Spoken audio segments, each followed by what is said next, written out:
Feliz sábado, apreciados hermanos. Como siempre, para estudiar la palabra de Dios, hay que empezar con una oración. Así que damos la cordial bienvenida a esta reunión, a este culto que ofrecemos a nuestro Dios. Voy a pedir que nos pongamos de pie para poder tener una oración.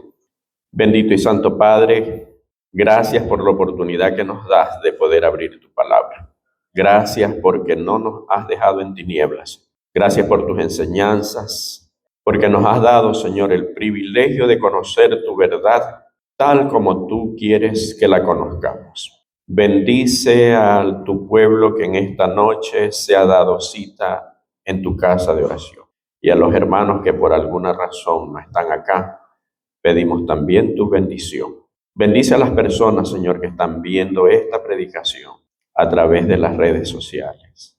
Bendice cada hermano, cada amigo de la iglesia, cada persona, Señor, que tú vas a tocar sus corazones, que estés con ellos y que tu Espíritu Santo sea guía. Perdona nuestros pecados, te lo imploramos en nombre de Jesús. Amén. Hay un pasaje que es el que hemos leído y que está en Apocalipsis capítulo 12 y versículo 17. Es uno de los versículos más conocidos de las Sagradas Escrituras, ¿verdad? Dice las Sagradas Escrituras: entonces el dragón se llenó de ira contra la mujer y se fue a hacer guerra contra el resto de la descendencia de ella, los que guardan los mandamientos de Dios y tienen el testimonio de Jesucristo. Cuando habla del dragón, todos sabemos de quién está hablando y a quién se refiere. El dragón, la serpiente antigua, que se llama Diablo y Satanás, dice el mismo Apocalipsis, ¿verdad? Eso no está en discusión. Y dice que se llenó de ira contra la mujer y se fue a hacer guerra contra el resto de la descendencia de ella. Cuando habla de mujer, también sabemos que habla de iglesia. En otras palabras, Satanás se llena de ira contra la iglesia. ¿Contra cuál iglesia? Los que guardan los mandamientos de Dios y tienen el testimonio de Jesucristo. Si nosotros tenemos que explicar esto, en el capítulo 19 de Apocalipsis, y el versículo 10 dice: yo me postré a sus pies para adorarle, y él me dijo: mira, no lo hagas, yo soy consiervo tuyo y de tus hermanos que retienen el testimonio de Jesús. Acá en el versículo 17, el anterior, ¿verdad? Dice que Satanás se llena de ira contra la iglesia que guarda los mandamientos de Dios y tienen el testimonio de Jesucristo. Y acá dice que retienen el testimonio de Jesús. Adora a Dios porque el testimonio de Jesús es el espíritu de profecía. En otras palabras, si tenemos que sintetizar este texto de Apocalipsis 12:17, diría de la siguiente manera: entonces Satanás se llenó de ira contra la iglesia y se fue a hacer guerra contra el resto de la descendencia de ella. Pero no cualquier iglesia. ¿Cuál iglesia? Los que guardan los mandamientos de Dios y tienen el espíritu de profecía. No es que nosotros estamos interpretando, así es como dicen las Sagradas Escrituras, porque la Biblia se interpreta sola. ¿Qué entendemos nosotros cuando dice que Satanás se llenó de ira contra la iglesia y se fue a hacer guerra? ¿Cómo imaginamos nosotros esta guerra? No les voy a preguntar, no los voy a poner en compromiso. Mejor lo vamos a explicar. Entendamos que la forma de proceder de Satanás jamás ha sido frontal. Él nunca ha ido de frente. De hecho, cuando empieza el pecado en el cielo, él no fue de frente. Él a escondidas, a los ángeles que estaban bajo su custodia, empezó a sembrarles la duda y la incertidumbre a escondidas, queriéndole hacer un bien. Después viene al Edén y no se presenta como Satanás. Se presenta como una hermosa serpiente que tenía el don de hablar gracias a haber comido del fruto del árbol del conocimiento del bien y del mal. Luego viene la época cuando tienta a Jesús, tampoco se presenta como Satanás. Después de haber ayunado durante 40 días, se le presenta a Jesús y le dice, él se presenta como un ángel, ¿verdad? Eso dice el Espíritu de Profecía, deseo de toda la gente. Y le dice, Dios ha aceptado tu sacrificio y me ha enviado para que decirte que pongas fin a tu ayuno. Pero comete un error. Y le dice, si eres el Hijo de Dios, haz que estas piedras se conviertan en pan.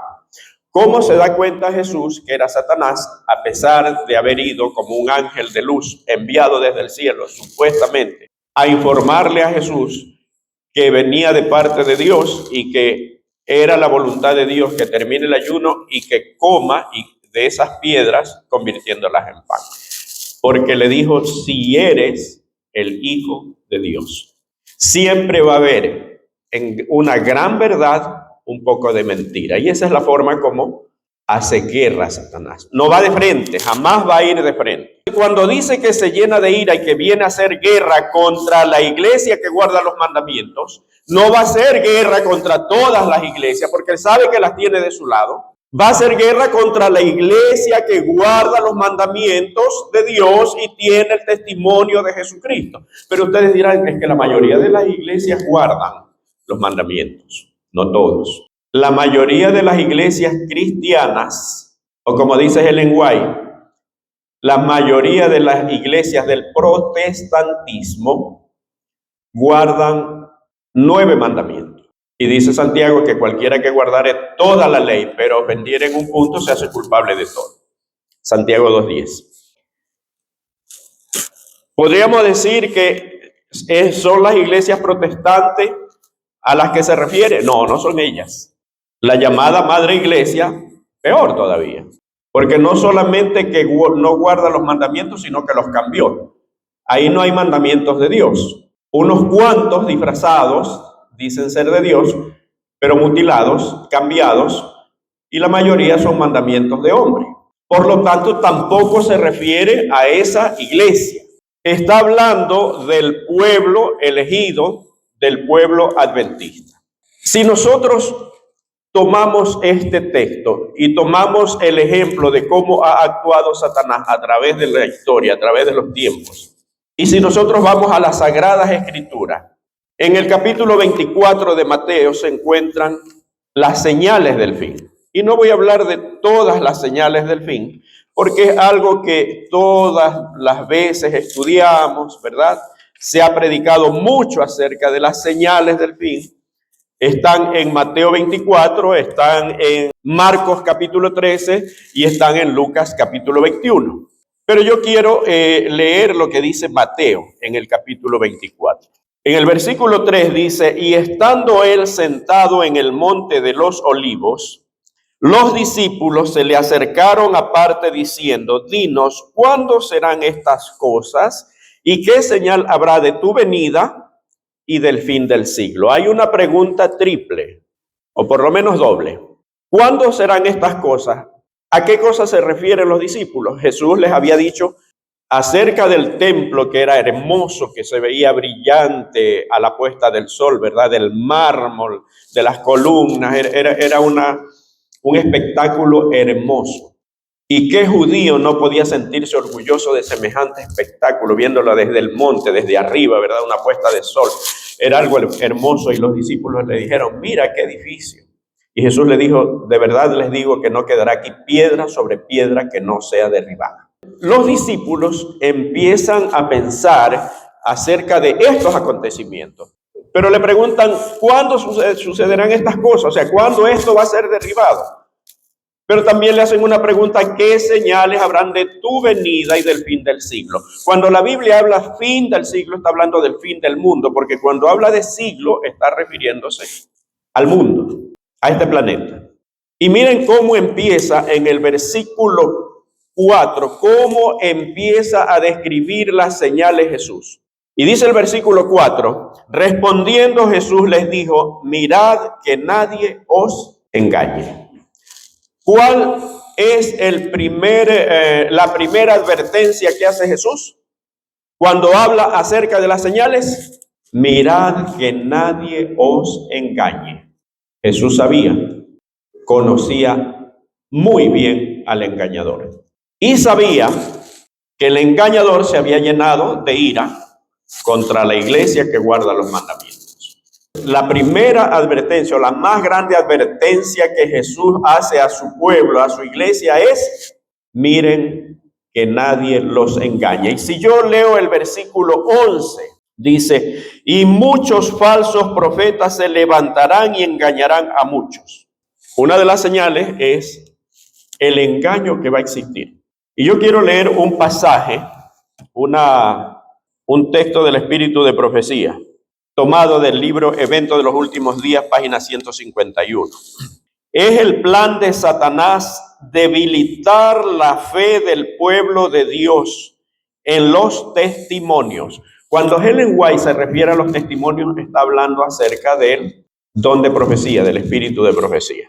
Luego sigue el escepticismo respecto a los puntos vitales de nuestra fe, los pilares de nuestra posición, y después la duda hacia las Sagradas Escrituras. ¿Cuál es el proceso? Primero, se levanta en contra del espíritu de profecía. Segundo, en contra de nuestros pilares, de nuestras creencias fundamentales, de los pilares de nuestra creencia, de los pilares de nuestra fe, y después inclusive el escepticismo, inclusive hacia las Sagradas Escrituras. Ese es el proceso. A veces nosotros pensamos, tenemos que cuidarnos de aquellos que hablan en contra del sábado, ¿verdad? En contra de las 2300 tardes y mañanas, del juicio investigador.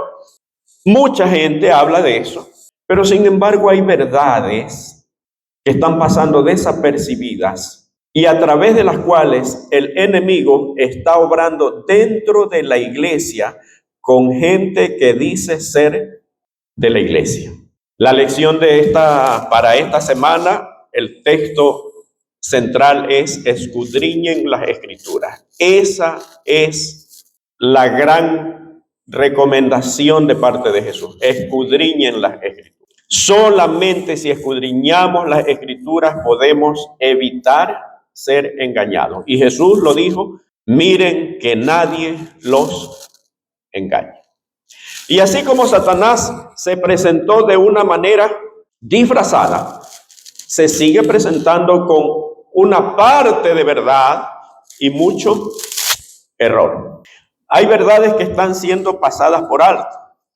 Y las Sagradas Escrituras habla acerca de esto que iba a ocurrir. Si nosotros leemos en 2 de Timoteo, capítulo 4 y versículo 3, dice las Sagradas Escrituras: porque vendrá tiempo cuando no sufrirán la sana doctrina, sino que teniendo comezón de oír, se amontonarán maestros conforme a sus propias concupiscencias.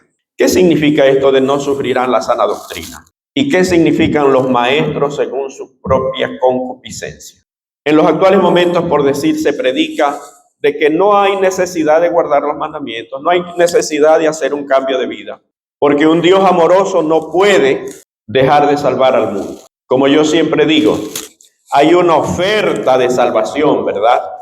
Y se predica por un lado que ya no hay que hacer nada para salvarse, que la gracia es suficiente.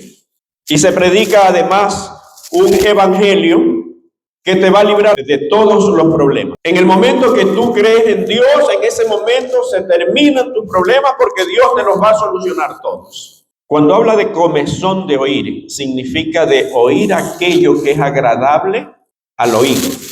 Y predicadores de ese tipo es lo que más son. Pero si nosotros revisamos lo que dice las Sagradas Escrituras y el espíritu de profecía, hay promesas que van a suceder dentro del pueblo de Dios y que Satanás va a tratar de atacarlas de cualquier manera. Es más, no las va a tratar de atacar, las está atacando ahora. Y a veces ni siquiera nos damos cuenta. Hay diferentes opiniones respecto a la naturaleza de Cristo cuando vino a este mundo. si tomó la naturaleza de Adán antes de pecar o después de pecar. Decimos eso no tiene importancia. ¿Cuál es la diferencia si fue antes de pecar o después de pecar Adán? Hay una gran diferencia. La posición de la iglesia ha sido siempre de que Cristo tomó la naturaleza de Adán después de pecar. Porque eso dice la Sagrada Escritura. No es el tema ahora, porque necesitaríamos muchos textos, aunque algunas veces, y si ustedes revisan los temas del canal, allí hay muchas predicaciones donde se habla acerca de esto. Pero ¿cuál es la diferencia entre si Cristo tomó la naturaleza de Adán antes de pecar o después de pecar? Si tomó la naturaleza de Adán antes de pecar, significa que Cristo tuvo algo adicional que nosotros no tenemos. ¿Y cuál es esa? La tendencia hacia lo bueno. Por eso Cristo pudo triunfar. Por eso Cristo pudo andar sin pecar. Pero si tomó la naturaleza de Adán después de pecar y Cristo triunfó, significa que yo también puedo triunfar. En el primer caso, si es la naturaleza de Adán antes de pecar y esa es la naturaleza de Cristo, significa que Cristo sí pudo triunfar, pero yo no, porque mi naturaleza pecaminosa no me va a permitir triunfar. Y mucha gente dice, bueno, tenemos que pecar hasta cuando Cristo venga. ¿Por qué? Porque tenemos esta naturaleza pecaminosa y no vamos a poder vencer el pecado porque somos diferentes a Cristo. Pero eso no es lo que dice la Sagrada Escritura. La Biblia dice que Cristo fue igual que nosotros en todo, y cuando dice todo es todo, pero sin pecado. Una cosa es que haya tenido su naturaleza no pecaminosa, otra cosa es que a pesar de la naturaleza de pecado, no pecó. ¿Sí ven la diferencia? Y esto es uno de nuestros pilares, pero nadie está hablando de eso. Pero hay mucha gente predicando acerca de eso. Es más, hasta se han inventado algunos términos teológicos, que no voy a entrar en ellos, porque la Biblia y la verdad de Dios debe presentarse de forma tan sencilla que deben entenderlo los niños. ¿Por qué? Porque para entrar en el reino de los cielos debemos ser como niños. Y se habla del perfeccionismo y se habla que en esta tierra no vamos a poder vencer el pecado. Toda la Biblia habla acerca de vencer. Si nosotros leemos los mensajes a las 7 iglesias, solamente en Apocalipsis, cada mensaje a las 7 iglesias termina con estas palabras: al que venciere, al que venciere, al que venciere. Revisen ustedes los mensajes a las 7 iglesias. ¿Y cómo es que no podemos vencer? De modo que si alguno está en Cristo, nueva criatura es, las cosas viejas pasaron, todo es mejorado. No, eso no dice. Todo es hecho nuevo, no mejorado. Ese es uno de nuestros pilares. Hay otro pilar que se está atacando.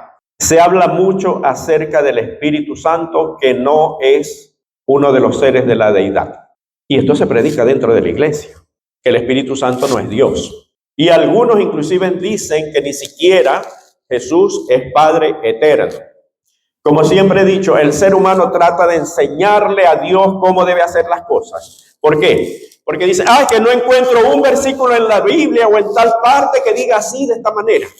Dios no tiene que escribir la Biblia como tú quieres entenderla. Tú tienes que entender la Biblia como Dios te la dio, porque lo hizo de la manera perfecta. Un Dios perfecto no puede hacer las cosas como le conviene al ser humano, desde su punto de vista pecaminoso. Las hace como le conviene al ser humano desde el plan de la salvación que Dios tiene para él, no de otra manera. ¿Cómo afecta esta creencia de que el Espíritu Santo no es Dios? Hay una promesa de que antes del tiempo del cierre de la puerta de la gracia será derramado el Espíritu Santo en la lluvia tardía. ¿Cómo puede alguien recibir el Espíritu Santo si ni siquiera está creyendo en él? Y a veces son verdades, créanlo, apreciados hermanos, que a mí me asombra. Porque son, disque verdades que se predican de una manera tan absurda que no resiste el mínimo análisis. Por ejemplo, esto del Espíritu Santo. Busquemos en Mateo capítulo 12 y versículo 31. Por tanto os digo, todo pecado y blasfemia será perdonado a los hombres, mas la blasfemia contra el Espíritu Santo no le será perdonada. ¿Qué me enseña este versículo? ¿Qué significa una blasfemia? Significa que estamos irrespetando de alguna manera a Dios. Estamos queriendo igualar cualquier cosa, cualquier situación con Dios. Si el Espíritu Santo no fuera Dios, se podría blasfemar contra él. Por eso digo, a veces salen con unas teorías que no resisten el mínimo análisis. Con un solo versículo destrozada toda una teoría. ¿Pero de dónde viene esto? Es que a Satanás no le conviene, pues, que ocurra la lluvia tardía. Porque dice el Espíritu de profecía que cuando el Espíritu Santo sea derramado como fue derramado en el Pentecostés, habrán 1000 conversiones donde hay apenas solo una en el día de hoy. ¿Le conviene eso a Satanás? Claro que no le conviene. Entonces está atacando pilares de nuestra fe y de nuestra creencia y nosotros no nos damos cuenta. Las señales están ocurriendo a nuestro alrededor y no lo estamos notando. La Biblia dice que debe producirse un reavivamiento y una reforma, con la teoría de que Jesús tomó la naturaleza de Adán antes de pecar. Significa que nosotros no podemos vencer el pecado. Y ese movimiento, ese reavivamiento jamás se va a dar. Y esa reforma tampoco. Miren lo que dice el Espíritu de profecía. Bajo el ministerio del Espíritu Santo, el reavivamiento y la reforma son dos cosas diferentes. El reavivamiento significa una renovación de la vida espiritual, un avivamiento de las facultades de la mente y el corazón, una resurrección de la muerte espiritual. La reforma significa una reorganización, un cambio en ideas y teorías, en hábitos y en prácticas. ¿Saben que cuando hay estos movimientos, cuando hay estas personas que se levantan dentro de la misma iglesia, y no es la primera vez, y esto siempre ha ocurrido, pero más ahora que estamos cerca del fin, lo primero que hacen estos grupos, estas personas, es sembrar división dentro de la iglesia. Porque eso es lo que hace Satanás. La primera división que sembró Satanás fue en el cielo. ¿Separó a quién? ¿A cuántos? A la tercera parte de los ángeles, y de la misma manera pretende separar a la gente de la iglesia. Es fácil darse cuenta. Empiezan a hablar en contra de la iglesia, en contra de un hermano, en contra de los pastores, en contra de la organización. Y muchos osadamente dicen que la iglesia es Babilonia, que la iglesia se ha perdido, que la iglesia ya se contaminó, que ya no es el pueblo de Dios. Miren lo que dice Ellen White en el libro Evento de los Últimos Días también, en la página 41. Tengan todos cuidado de no hacer declaraciones contra el único pueblo que está cumpliendo la descripción que se da del pueblo remanente que guarda los mandamientos de Dios y tiene la fe de Jesús. Lo que habíamos visto al comienzo. Dios tiene un pueblo distinto. Una iglesia en la tierra que no es inferior a ningún otro, sino superior a todos en su capacidad de enseñar la verdad y vindicar la ley de Dios. Y aquí viene una advertencia. Hermano mío, si usted está enseñando que la iglesia adventista del séptimo día es Babilonia, está equivocado. La verdad es demasiado clara. ¿Se acuerdan que les mencioné el mensaje a las 7 iglesias? Cuando Juan se le presenta la visión del Apocalipsis, lo primero que ve es a Jesús caminando entre los 7 candeleros. Eso dice Apocalipsis, léanlo en su casa. A Jesús caminando entre los 7 candeleros. ¿Y a quiénes representan los 7 candeleros? A las 7 iglesias. Y cuando dice las 7 iglesias, está hablando de la totalidad de la iglesia desde la era apostólica hasta la segunda venida. Nosotros pertenecemos a la iglesia de la Odisea. Pero Jesús está caminando siempre en medio de su iglesia. La iglesia adventista del séptimo día es el pueblo al cual Dios dice que le da toda su atención y todo su cuidado. Y esto es un privilegio muy grande. Y debemos tener cuidado de llenarnos del orgullo que se llenaron los líderes de los tiempos de Jesús. Eran el pueblo elegido, sí, pero dejaron de serlo porque no cumplieron su misión. Es un privilegio demasiado grande pertenecer a este pueblo que vio Juan en Apocalipsis capítulo 12. Satanás se llenó de ira contra la iglesia que guarda los mandamientos de Dios y tiene el espíritu de profecía. Pero precisamente ese espíritu de profecía va a ser atacado. Hay muchos predicadores que hablan muy bonito, pero empiezan atacando a algo o a alguien, y siempre dentro de la iglesia. Hay muchos videos donde supuestamente dicen que la iglesia ya apostató, y a veces se toman situaciones que no tienen ni siquiera nada que ver con la iglesia. En la reunión de la conferencia tal, de la misión tal, se vivieron estos acontecimientos. Cuando la iglesia adventista, auspiciada por alguna conferencia, hace un evento, siempre pone su símbolo ahí, el logo de la iglesia, ¿verdad? Que representa el mensaje de los 3 ángeles.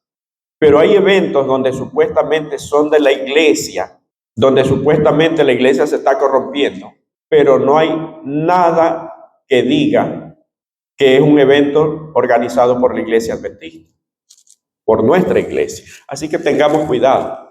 A veces la gente reproduce estos videos diciendo, oh sí, tiene razón, la iglesia ya está apostatando. Miren estos acontecimientos, miren, invitaron a un artista secular para un evento. Mirad que nadie os engañe, dijo Jesús. Hay verdades que están demasiado claras. ¿Saben? Y no es este el tema, pero quizá para terminar. Hace semanas atrás se celebró un acontecimiento muy pagano, nacido en Estados Unidos, que es la famosa fiesta de Halloween. Y algunas personas, unos cuantos, hablaron acerca de Halloween en sus predicaciones, en sus temas, en sus redes. Recién ocurrió el acontecimiento donde se dice que Jesús nació, o la Navidad. La iglesia adventista siempre ha tenido su posición clara acerca de esto. Y lo dice el espíritu de profecía en el libro El Hogar Cristiano. Hay un capítulo entero acerca de la Navidad, acerca del árbol de Navidad, acerca de todas estas situaciones. Y es la voz oficial, ¿por qué? Cuando Ellen White habla acerca de algo que no fue una visión, ella dice, por la luz que me ha sido dada, os digo lo siguiente, os recomiendo esto. Pero ni en el acontecimiento de Halloween yo vi tanta confusión dentro de la iglesia, donde muchas personas, muchos pastores han tenido que salir a explicar acerca de la posición. Nuestra posición ha sido clara siempre. Inclusive ha habido personas que han dicho que la Navidad es diabólica.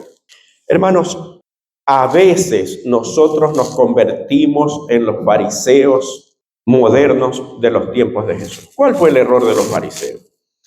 La palabra fariseo ahorita inclusive hasta se la toma como de una manera negativa. Era una secta religiosa, eran personas de muy alta preparación. ¿Pero en qué fallaron? En que se encapsularon creyendo que eran los únicos dignos de misericordia y de salvación, los únicos que podían entender las verdades eternas. Y es lamentable que el pueblo de Dios, mientras debería estar predicando el mensaje, las verdades eternas, la verdad presente, estamos enfrascados en cosas que siempre han estado claras dentro de la iglesia. Y discutimos sobre esto cuando hay mucha gente que a veces muere sin haber conocido el mensaje de la verdad. Y que nosotros, en vez de estar discutiendo y en vez de estar peleando entre nosotros, deberíamos estar afuera predicando, llevando el mensaje a las personas que no lo conocen. Hay temas sobre los cuales se forma y se saca polémica cuando están demasiado claros en nuestra doctrina, clarísimos, apoyados por el espíritu de profecía. Y somos el pueblo de Dios, ¿por qué? Porque tenemos los mandamientos de Dios y tenemos el espíritu de profecía. Eso es lo que vio Juan. Pero cuando algo no nos gusta, empezamos a tener dudas. Es que a lo mejor esto no fue inspirado del espíritu de profecía.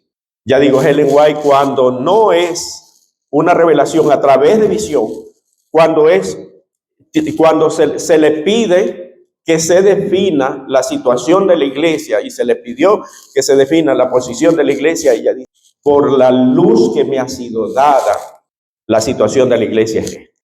Mirad que nadie os engañe. Y hay muchas formas como Satanás está actuando dentro de la iglesia. En varios de sus escritos, Ellen White dice que en los actuales momentos hay apenas 1 de cada 20 que estaría listo para ser levantado si Cristo viniera en estos momentos. Necesitamos orar, necesitamos mayor consagración. Que si ese 1 debe levantarse de cada 20, que por lo menos ese uno seas tú, ese uno sea yo. Y que así vayamos multiplicando 1, y que los otros 19 estén por allá, pero no aquí en esta iglesia. Somos privilegiados. Estudiemos las Sagradas Escrituras, dependamos de Jesús. Jesús está controlando su iglesia allí, paseándose en las 7 iglesias. Y dice Ellen White que la iglesia adventista del 7º día, para Jesús, es la niña de sus ojos. ¿Cuántos estamos agradecidos a Jesús, a Dios, por ese privilegio? ¿Alguien quiere agradecerle a Dios por esas verdades que nos ha dejado, poniéndose de pie para que me acompañe en una oración? Amado Señor, gracias, oh Padre, porque nos has advertido acerca del enemigo que anda como león rugiente buscando a quien devorar. Gracias por las verdades que has presentado, no solamente a través de tu palabra, sino a través de la inspiración del Espíritu de profecía, Señor. Abre nuestro entendimiento, abre nuestros corazones, Señor, para poder poner por obra cada enseñanza tuya, para poder vivir de acuerdo a la luz recibida. Y que según tu promesa tú puedas seguirnos dando luz y que podamos ser lumbrera en este mundo que perece, Señor. Bendice nombre por nombre a los hermanos que están en esta tu casa de oración. Una bendición especial también, Señor, por las personas que verán este tema a través de las redes. Bendice cada hogar representado y no permitas, oh Dios, que el enemigo utilice toda su astucia contra nosotros, sino que podamos decir como Jesús: escrito está. Llévanos hasta nuestros hogares y permite que el día de mañana sigamos alabando y glorificando tu nombre. Y perdona nuestros pecados, te lo imploramos en el nombre de Jesús. Amén.